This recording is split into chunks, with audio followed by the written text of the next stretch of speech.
Olá, é uma honra participar desse programa Acreditare, aqui na Connect TV. Agora com estúdio novo, olha aí, ó, a canequinha aqui da Acreditare. Esse pessoal tá demais, viu? Tá me paparicando. Eu acho que tá dando certo o programa, viu? E hoje com um convidado aqui muito especial para mim. Ele tem uma história bonita para contar para a gente. A gente sempre busca pessoas que têm história para contar. E hoje eu fui agraciado. Tenho duas pessoas que a gente vai entrevistar, mas primeiro vai ser com o meu amigo aqui, o Felipe. Eu quero que ele fale um pouquinho do sucesso, o que é ser CEO de uma empresa grande como a Pixum. Felipe Clemente, se apresente aí para o pessoal, Felipe. Bom, obrigado, Ronaldo. Primeiro, boa noite para você, boa noite a todos. Bom, meu nome é Felipe Clemente Santos, eu sou CEO da Pixum, que é uma empresa de Health Tech, que a gente fala hoje em dia, né?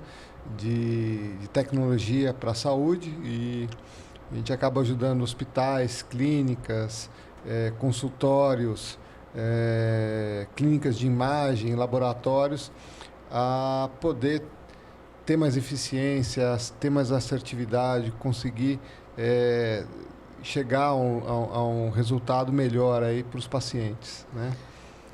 E eu gosto muito da sua história, Felipe, essa parte de você fazer a jornada do cliente. Você é uma pessoa que quer se relacionar, conhecer a necessidade, conhecer a dor, e isso é raro no CEO, né? Então, quando a gente vê você fazendo esse tipo de ação, valoriza muito o trabalho. Conta pra gente como manter essa característica como CEO. Eu acho que quando você acaba chegando na liderança de uma empresa, a coisa mais valiosa que você pode ter é ter a informação correta da ponta. Sim. Você normalmente está numa posição que você já tem uma capacidade maior de decisão. Sim. Mas você está mais blindado do que está acontecendo no mercado. Você acaba tendo informações chegando para você em segunda, terceira instâncias, quer dizer, já passou por 3 pessoas. Verdade. Né? E existe uma tendência das pessoas sempre quererem trazer as notícias boas e esconderem um pouco as ruins. Né? Com receio, talvez. Né? Isso é normal do ser humano, né? Você sempre gosta mais de contar as notícias boas e esconder os fracassos, né?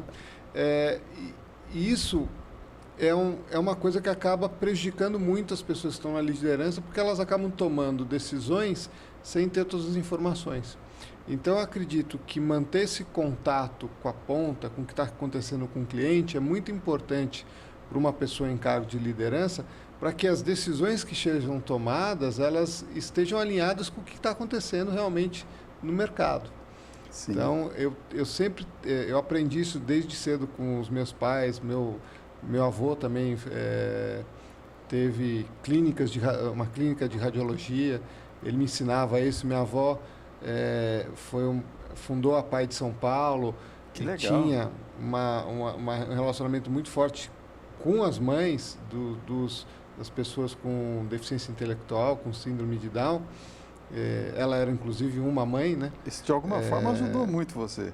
Então isso me ajudou muito a entender a melhor forma de fazer. Então, para mim, estar no campo, no cliente, entendendo o que está acontecendo, é um prazer. Não estou dizendo que todas as vezes, tem muitas vezes que a gente tem feedback negativo, mas os feedbacks negativos, né, o retorno negativo, né, a crítica negativa, desde que ela seja feita de uma forma construtiva, ela é muito rica e muito importante. Sim. Mais até do que o elogio. É verdade. Em 1994, eu lembro que saiu numa revista do Sebrae, que depois viralizou, saiu em vários jornais, que falava, o cliente quando reclama te dá um presente. E eu acho que isso é vivo até hoje, né? Com base nessa reclamação é que você às vezes consegue melhorar o seu produto, melhorar a performance e até melhorar o atendimento.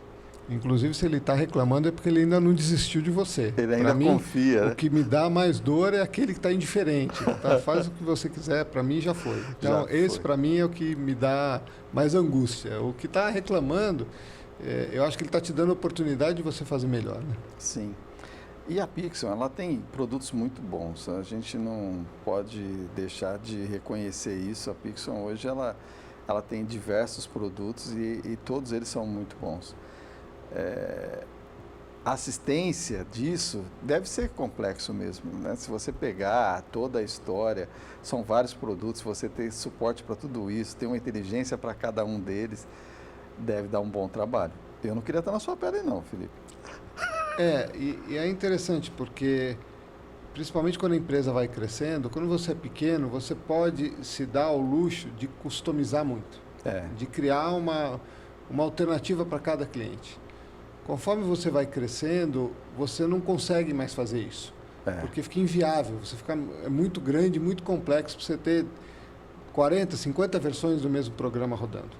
Verdade. Então, e aí você tem aquela balança, aquele jogo onde você tem que, muitas vezes, deixar de agradar 100% um cliente, porque você não vai conseguir fazer aquela customização que ele quer, mas dar outras coisas na balança, né, como um programa mais estável, funcionalidades que você só consegue desenvolver porque você tem muita gente comprando aquele mesmo produto. Sim. Então, essa balança é muito importante, mas você tem que estar próximo do cliente para sentir o que é aquilo lá que vai compensar aquelas outras coisas que você não vai conseguir fazer para ele, porque só ele seria interessado naquela solução.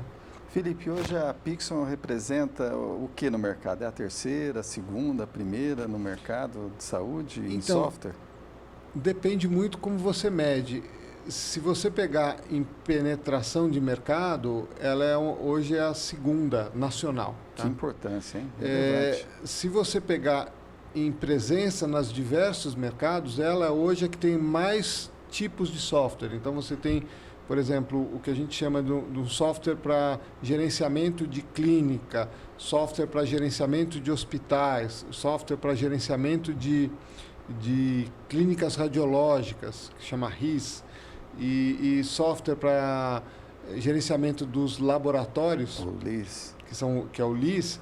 A Pixel é a única que está em todas essas categorias e tem presença forte em todas elas. Isso é muito bom. E brasileira, né? Sim. Um orgulho, né? A gente brinca que a gente não pode customizar quanto a gente customizava antes, mas a gente customiza muito mais que as internacionais, porque a gente é aqui do Brasil, a gente conhece a cultura, a gente sabe os costumes, as então dificuldades isso ajuda, das legislações, né, que o Brasil as mudanças que tem, né?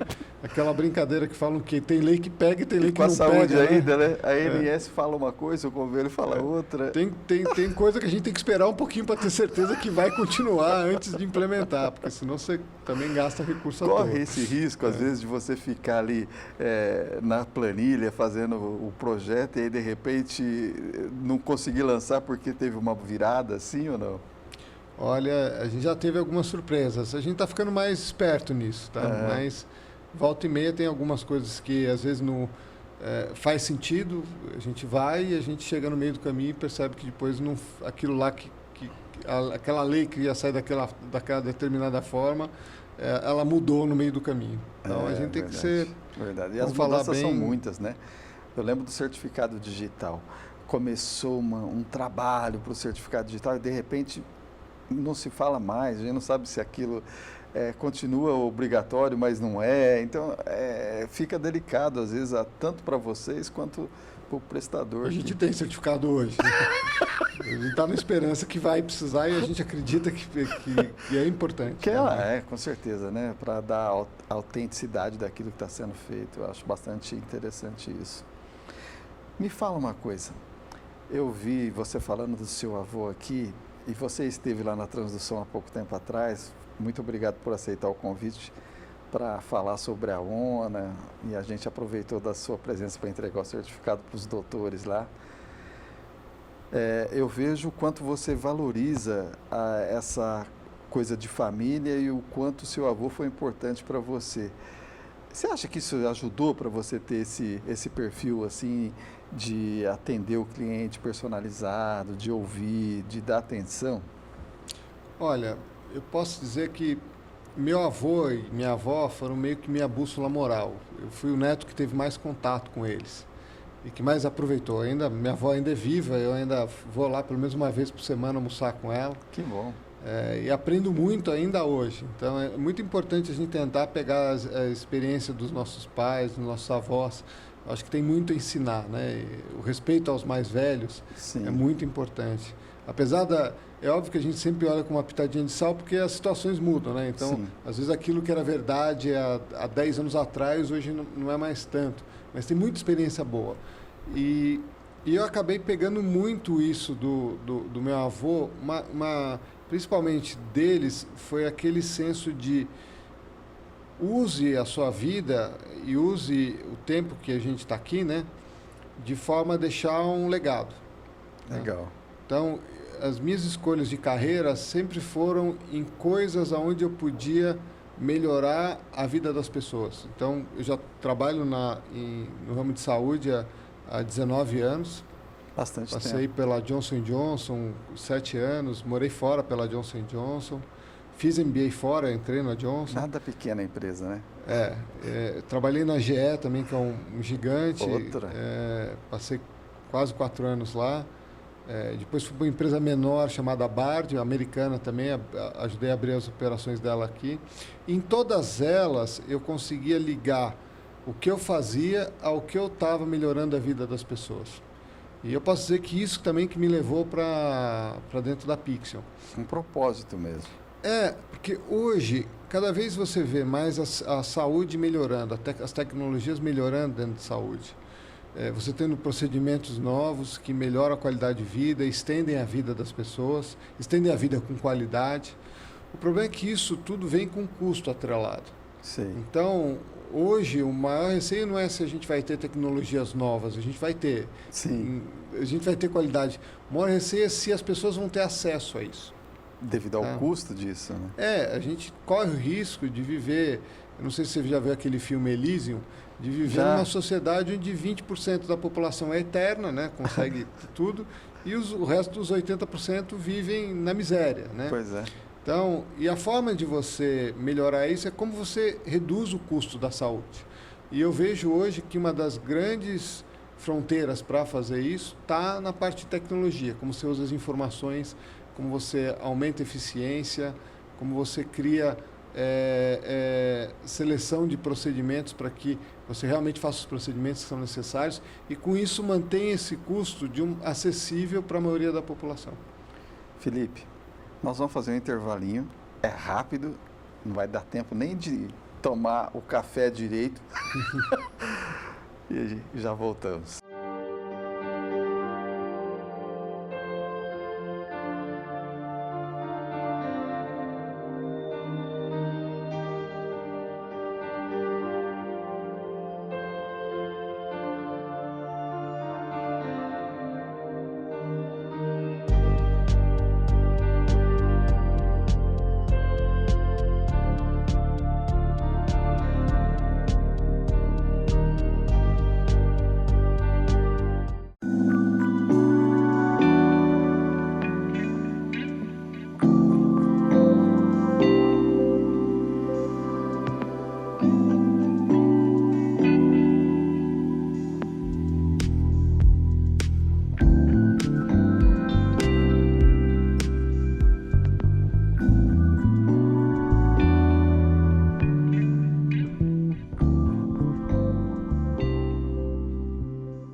A educação à distância da Unicesumar te aproxima.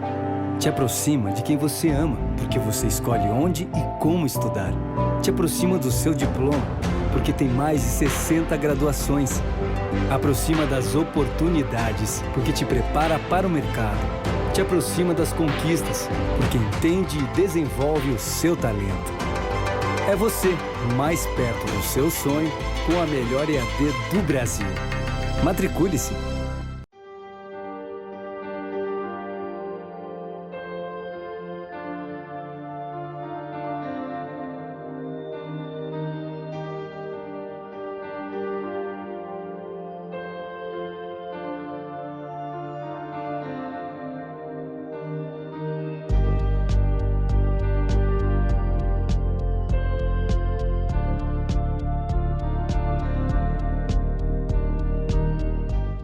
volta hoje com o meu convidado especial aqui, o Felipe Clemente, CEO da Pixon. Ele é de Santos, mas como eu sou palmeirense, eu evito falar do Santos.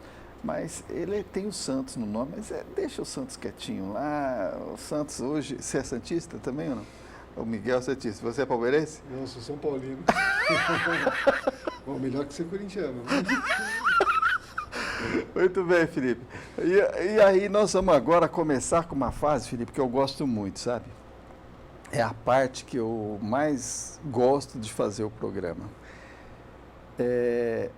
Para quem está começando hoje, por exemplo, imagina uma recepcionista ou um atendente masculino, mas que está fazendo um serviço, ele está começando o trabalho dele. Que conselho você daria para ele se ele pretende se tornar um CEO? O que você daria de conselho para ele? Eu acho que a primeira coisa que ele tem que fazer, que essa pessoa... Eu fiz vários trabalhos. Eu comecei como estagiário, no chão de fábrica, numa fábrica de motores. Eu acho que o conselho que eu daria, e é uma coisa que eu fiz lá atrás, eu nunca me baseei no que eu fazia só. Porque na sociedade industrial, o nosso trabalho acabou sendo uma parte de um trabalho maior. Antigamente você tinha os sapateiros que faziam o sapato inteiro. Com a industrialização, isso mudou. Você tem o sapateiro que só bota o prego no salto, o outro que costura o couro, né? Mas que acabam não vendo o produto final e não vendo como esse produto final impacta a vida das pessoas. Certo. Então, o meu convite é: entenda como o seu trabalho vai se adicionar ao cliente final, como que ele impacta isso. Quanto mais você entender isso, mais você vai ter oportunidade de melhorar ele e, com isso, crescer. Sim. Eu vejo hoje, mais nessa geração atual, eu não lembro qual é a geração que nós estamos, se é Z, se é... Eu não sei nem se tem letra para ela. Neném, não sei, já foram tantas, eu não sei mais. Mas eu nunca pressionei tanto pelo resultado dinheiro. Acho que o dinheiro sempre foi consequência. Mas a geração de hoje, a primeira pergunta que ela faz é: quanto eu vou ganhar? Isso era uma coisa que nos processos seletivos a gente nem se aventurava a perguntar, né? Então, hoje eu vejo essa a realidade que eu vejo. Ele mais preocupado com aquilo que ele vai receber do que realmente com a tarefa que ele vai executar, né? Você vê isso também lá como CEO ou não? Eu acho que tem uma parcela da população que tem focado muito nisso, foca muito no status, né? Eu acho que a própria internet, do jeito que ela veio hoje, todas as redes sociais, tem um foco grande hoje no que tem, no status de ter, de poder, né? Eu acho que o dinheiro em si é importante na medida que ele te permite ter uma vida digna, correta, colocar comida na mesa, ter segurança e tudo. Mas não é só isso, né? Eu estava falando até agora há pouco com você sobre o fato da gente, uma pessoa normal, aí trabalha em torno de 8 horas por dia, né? Se a gente pensar que a gente fica acordado 12, 13 horas, provavelmente em torno de 60% a 70% do seu tempo é dedicado ao trabalho, né? É verdade. 70 a 80% da sua vida é dedicada a isso. Poxa, a gente trabalhar só pelo dinheiro, eu pegar e jogar 70, 80% da minha vida só pelo dinheiro, ter um emprego que às vezes a gente não está feliz. Sim. Então, eu acho que é importante entender o que aquele teu emprego tem impacto na sociedade, buscar coisas que gerem impacto, buscar coisas que você goste. E é meio que um círculo virtuoso. O dinheiro, ele não tem que ser o fim, ele é um meio e uma consequência. Então, eu acho que se você estiver fazendo uma coisa que você gosta, se você entende como aquilo impacta a vida das pessoas e entendendo isso, você melhora a maneira que você faz aquilo para tornar um maior impacto e você tem satisfação naquilo, você vai cada vez fazer melhor, você gera mais valor e você gerando mais valor, você consequentemente vai ser mais valorizado pelo mercado. Sim. E consequentemente as pessoas mais valorizadas pode tomar um tempo. Mas a remuneração chega. Eu costumo dizer que quando você já põe o preço, logo de cara, olha, o salário, você está definindo o preço. E aí, o seu valor talvez não vai ser reconhecido. Agora, quando você dá oportunidade para que as coisas comecem a acontecer naturalmente, o valor, ele aparece. E aí não tem preço que paga quando esse valor a gente acaba encontrando. Mas olha, Felipe, fiquei feliz de ver você falar esse comentário e o quanto isso é importante para a saúde.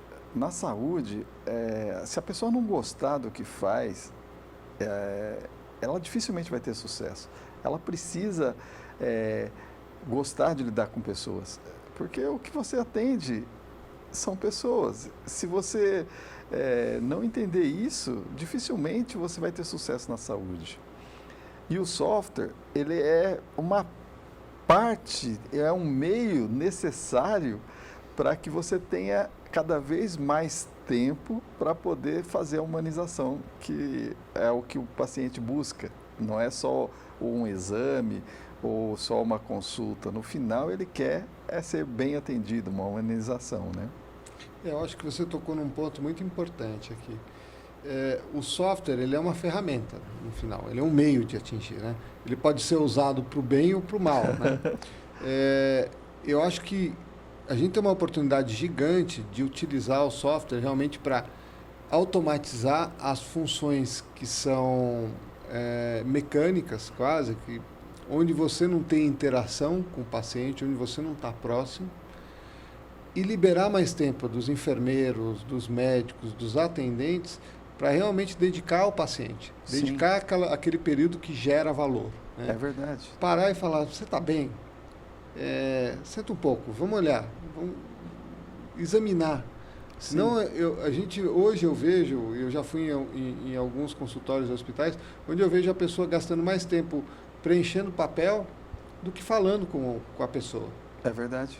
Preencher papel não vai gerar muito valor aquilo. Aonde você vai conseguir entender? E normalmente as doenças, elas não são só físicas, tem a parte psicológica junto. Sim. Que muitas vezes é mais importante até do que a parte física da doença. E essa você só pega se você falar, se você tiver contato humano com a pessoa. Então mesmo. Eu vejo a tecnologia ajudando nisso.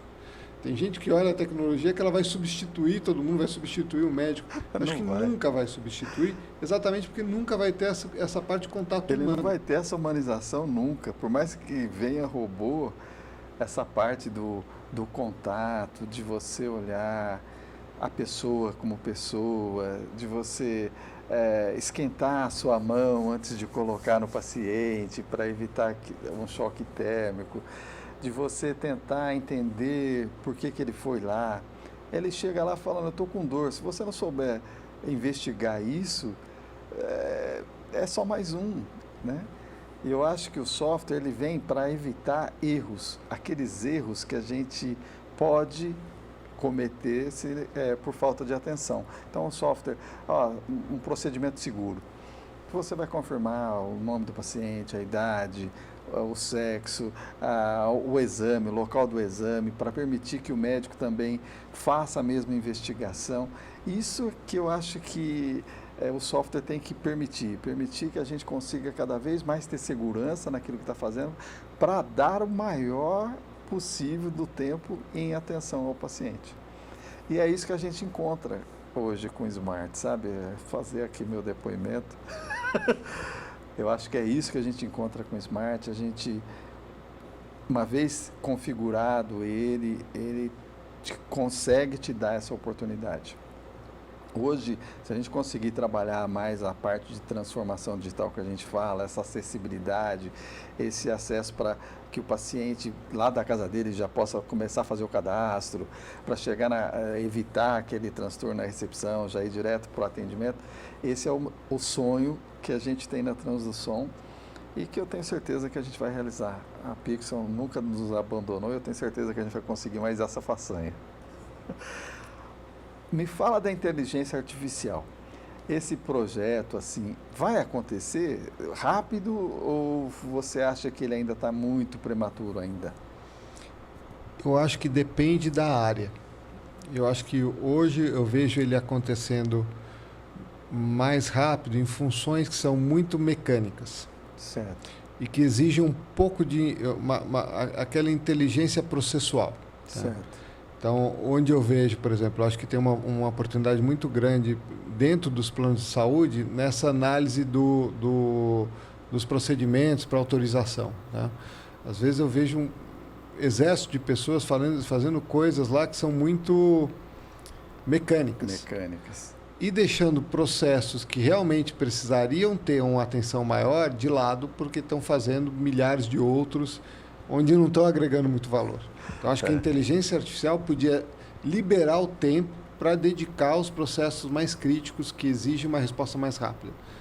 Você, às vezes, tem cirurgias lá que podem salvar de câncer, que são muito caras e que podem salvar uma vida. Sim. Né? E que são deixadas aí, ficam 2, 3, 4 dias em análise. Sei. E que se a pessoa tivesse o tempo para dedicar àquela, porque não está olhando as 30 hérnias que tinham que olhar antes, Sim. Poderia dar um atendimento melhor. Eu acho que hoje, a própria jornada que a gente tem hoje de marcar um exame, né? Toda vez tem que levar a carteirinha, tem que falar, você continua com essa carteirinha, aqui está o pedido do médico. Tem que confirmar o pedido médico com o plano de saúde, aí liga para o plano de saúde e volta. Aí a pessoa fica esperando aquela sala de espera, depois que está tudo pronto, aí atrasou porque já não foi, então o horário da pessoa passou, então ela tem que esperar mais 1h30 lá para fazer. Não seria ótimo se a gente já conseguisse preparar isso tudo antes e a pessoa chegasse lá e só fosse para a sala, lá fizesse o procedimento e fosse embora? Com certeza. O quanto ajudaria se a gente tivesse um banco dos diagnósticos, né? Porque é um tal de, se você trouxe o exame anterior para fazer uma correlação, quando foi feito na mesma empresa, é uma maravilha. O duro é quando não foi. Sim. E aí, não trouxe. E aí você perde a oportunidade de fazer a comparação, a evolução, que eu acho que isso é tão importante. Eu acho que a inteligência artificial para o diagnóstico, ela vai ajudar bastante. Vai ajudar, sim, a melhorar o diagnóstico. Não substituir o médico, porque vai ser humanamente possível, mas a melhorar o diagnóstico, sabe aquela coisa assim, essa imagem está parecendo isso, deixa eu olhar aqui, e ela poder ajudar ao médico a desvendar aquele caso, que às vezes ele é obrigado a buscar em livros, buscar em literatura, que naquela hora ali, se tivesse um computador que assemelhasse aquilo, seria fantástico. Vou te dar um exemplo que aconteceu com uma veterinária que eu achei fantástico. Apareceu uma imagem e a gente queria saber do que era aquela imagem. Aí eu lembrei do Google lá, que tem aquele negócio de captura de imagem, e coloquei. Aí ele trouxe, isso aqui é uma pata de cavalo. Achei fantástico. Achei fantástico.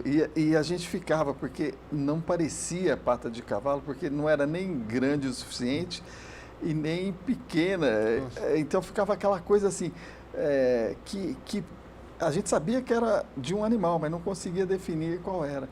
Então a imagem do Google foi lá e buscou pela semelhança e definiu o que era.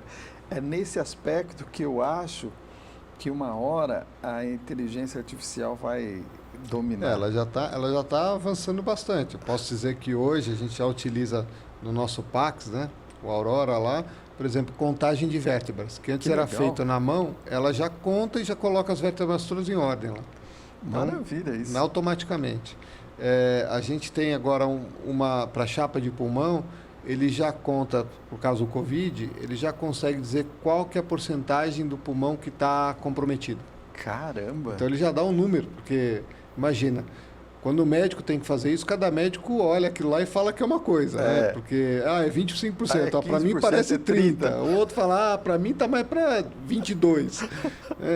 Ela já dá um número mais exato e sempre analisa matematicamente da mesma forma. Então você consegue padronizar e comparar uma com a outra, né? Sim, que é o que eu acho que vai acontecer com os fetos também, né? Porque hoje você pega, é tudo software, né? Então, pela peso, altura, não sei o que, ele vai dar quantas semanas o bebê tem, aquela coisa toda. E às vezes pode variar isso. E eu acho que a inteligência artificial pode ser mais precisa quanto a isso, né? Ser mais objetivo e falar, olha, é tantas semanas e falhar menos nesse... Porque aí você depende muito do médico. E esse trabalho é um trabalho que realmente de rastreio, que eu acho que é importante para a definição do diagnóstico, definição das coisas. É assim que eu vejo a Pixel evoluindo, sabe? Quanto mais a Pixel for para esse lado de facilitar a vida do médico para servir como diagnóstico confiável, mais a Pixel vai crescer, CEO, e mais clientes vocês vão ter. Porque são poucos hoje que realmente têm essa preocupação, porque na maioria das vezes só quer entregar o software. O software sozinho... É como você usa. Então, é botar inteligência, mas é muito importante ter essa proximidade com o cliente. Não só o cliente, a clínica, né, o médico, a enfermeira, o assistente, mas também com o paciente final. Porque é importante você também, como você ajuda o médico e a enfermeira a dar o melhor tratamento para ele. Verdade. Como que a gente facilita a vida deles para que ele tenha mais tempo para ter certeza que aquele diagnóstico está correto. Muito bom. Para também tratar o psicológico junto com o físico. Meu avô sempre me falava isso. Todo médico tem que ser psicólogo antes, porque normalmente ele tem que dar notícias duras. É verdade. E isso é um dom, você tem que desenvolver, você tem que saber fazer isso, né? Você pode dar uma notícia dura de uma forma mais terna e olhando e se colocando na posição daquele paciente. Muito bom. Felipe, estamos chegando ao fim do programa. Você viu? Prometi que ia ser rápido. E eu gostaria que você fizesse as suas considerações finais aí. Fica à vontade para falar o que você achar que for interessante aí. Bom, queria primeiro agradecer a oportunidade. Para mim estar aqui com você hoje é uma honra. E realmente reforçar aquela mensagem. Se você não está feliz no que você está fazendo, primeiro tente entender como que aquilo que você está fazendo ajuda as pessoas. Tenta entender o todo. Entendendo o todo, tenta ver se você não consegue fazer de uma forma diferente aquilo. E realmente, busca a tua felicidade no emprego. É muito tempo que você investe ali para você ter pouco retorno, ter um retorno só financeiro. Tá? O segredo da felicidade não está no destino, mas na viagem que você está fazendo. Obrigado. Que mensagem maravilhosa. Gente, assim terminamos o programa com essa mensagem linda. Eu acho que nem preciso falar nada hoje. Ele encerrou para mim, deixou assim, ó, só a gratidão. Obrigado por ter vindo.